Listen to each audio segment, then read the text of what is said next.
warahmatullahi wabarakatuh.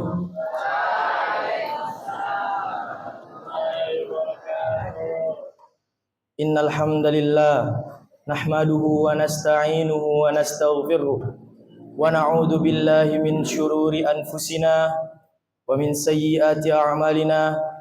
Man yahdihillahu fala mudhillalah wa man yudlilhu fala hadiyalah. Asyhadu an la ilaha illallah wa asyhadu anna Muhammadan abduhu wa rasuluh alladzi la nabiyya wa la rasulahu ba'da, amma ba'd. Qala Allah ta'ala fi kitabihil karim, a'udzu billahi minasy syaithanir rajim. Ya ayyuhalladzina amanu taqullaha haqqa tuqatih wa la tamutunna illa wa antum muslimun. Wa qala aidan, ya ayyuhan nasu ittaqu rabbakumul ladzi khalaqakum min nafsin wahidah wa khalaqa minha zawjaha wa bassa minhuma rijalan katsiran wa nisaa. Wattaqullaha alladzi tasaaluna bihi wal arham, innallaha kana 'alaikum raqiba. Fa inna asdaqal hadits kitabullah wa khairal hadi Muhammadin sallallahu alaihi wasallam. Wa syarrul umuri muhdatsatuha wa kullu muhdatsatin bid'ah wa kullu bid'atin dhalalah wa kullu dhalalatin finnar. Amma ba'd. Hadirin yang dirahmati oleh Allah Subhanahu wa taala. Puji syukur hanya milik Allah Subhanahu wa taala, Rabb semesta alam, yang mana sampai detik ini kita masih diberikannya begitu banyak nikmat. Salah satu di antara nikmatnya ialah nikmat kesehatan dan nikmat kesempatan, sehingga kita dapat menjumpai bulan yang suci ini, yaitu bulan Ramadan.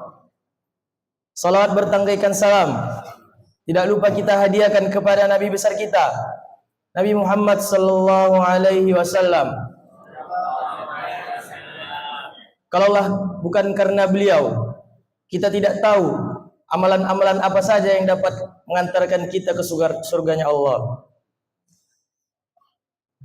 Baiklah, adapun judul kultum pada malam hari ini adalah belajar untuk ikhlas di bulan Ramadan.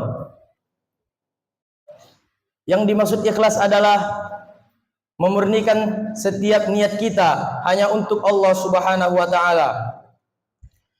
Bulan Ramadan adalah di mana di dalamnya kita diajarkan untuk berikhlas. Di antara amalan-amalannya amalan berpuasa. Rasulullah sallallahu alaihi wasallam bersabda, "Man shoma ramadanan imanan wa ihtisaban, ghufira lahu ma taqaddama min dzambi." Barang siapa yang berpuasa di bulan Ramadan atas dasar keimanan dan mengharap pahala dari Allah Subhanahu wa taala, niscaya dosa-dosa yang lalu akan Allah ampuni. Yang dimaksud dengan ihtisaban adalah mengharapkan pahala semata-mata dari Allah Subhanahu wa taala. Itulah yang dimaksud ikhlas. Yang mana kita tidak memilih atau tidak mengharapkan pujian dari manusia, melainkan semata-mata pahala dari Allah Subhanahu wa taala.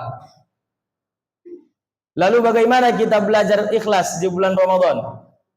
Yang pertama ialah belajar untuk tidak mengharapkan pujian dari orang lain. Dari Abu Sa'id Al-Khudri radhiyallahu anhu, ia berkata, Rasulullah sallallahu alaihi wasallam pernah menjumpai kami dan kami sedang mengingatkan tentang bahayanya fitnah Masih Dajjal. Lantas beliau bersabda, "Maukah kukabarkan kepada kalian apa yang lebih samar bagi kalian menurutku dibanding fitnah Masih Dajjal?" Lantas para sahabat menjawab, "Iya ya Rasulullah." Lalu Rasulullah sallallahu alaihi wasallam bersabda, "Asyirkul khafi an yakumar rajulu yusalli fayuzayyinu salatahu lima yara min nazari rajulin." Syirik khafi atau syirik yang samar, di mana seseorang memperbagus gerakan salatnya agar ingin dilihat oleh orang lain.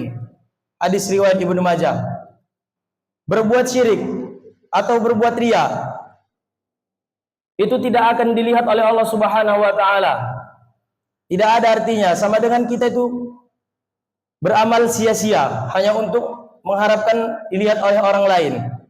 Sebagaimana Allah Subhanahu wa taala berfirman di dalam hadis qudsi, kalau Allah tabaraka wa taala, ana aghna syuraka'i 'ani syirki, man 'amila 'amalan asyraka fihi ma'i ghairi taraktuhu wa syirkahu.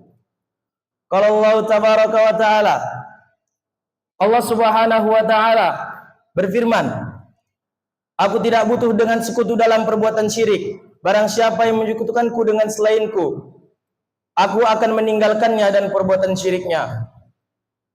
Yang kedua ialah belajar untuk menyembunyikan amalan-amalan soleh.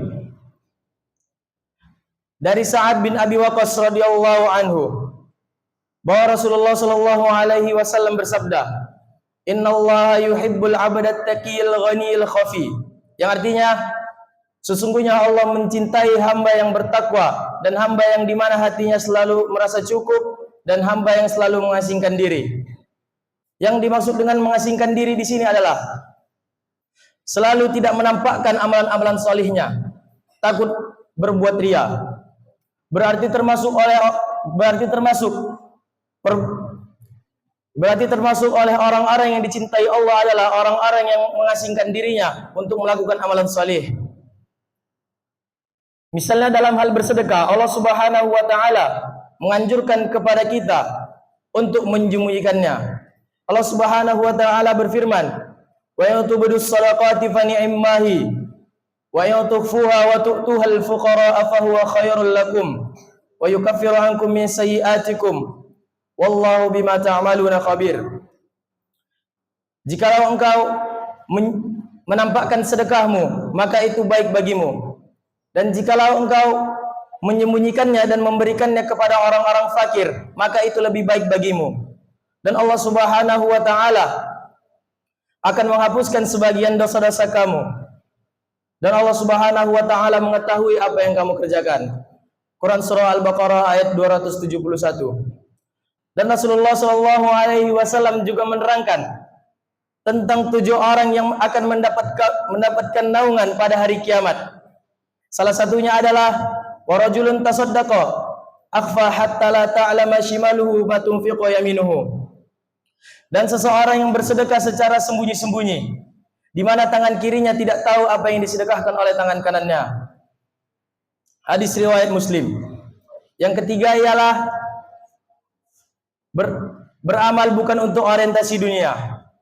Allah Subhanahu wa taala berfirman, "Man kana yuridul harsal akhirati nazid lahu fi harsi, wa man kana yuridu harsad dunya nu'tihi minha, wa ma lahu fil akhirati min nasib."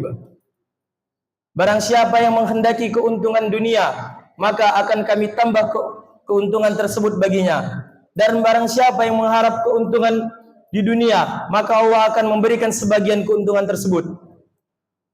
Dan tidak ada baginya bagian kebahagiaan di akhirat. Quran surah Asy-Syura ayat 20. Hadirin yang dirahmati oleh Allah Subhanahu wa taala. Pada bulan Ramadan ini, marilah kita memanfaatkan setiap momen untuk meningkatkan kualitas keimanan dan ketakwaan kita kepada Allah Subhanahu wa taala. Dan jadikanlah bulan yang mulia ini sebagai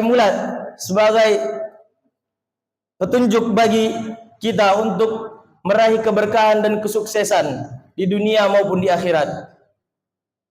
Semoga Allah Subhanahu wa taala memberkahi setiap langkah-langkah kita dalam menuntut ilmu dan menjadikan kita hamba-hamba yang bertakwa dan lagi berilmu. Amin amin ya rabbal alamin. Mungkin sekian yang dapat saya sampaikan. Lebih dan kurangnya saya mohon maaf. Wallahu a'lam bishawab. Nahtatim bi du'ai kafaratul majlis. Subhanakallahumma wa bihamdik asyhadu an la ilaha illa anta astaghfiruka wa atubu ilaik. Assalamualaikum warahmatullahi wabarakatuh.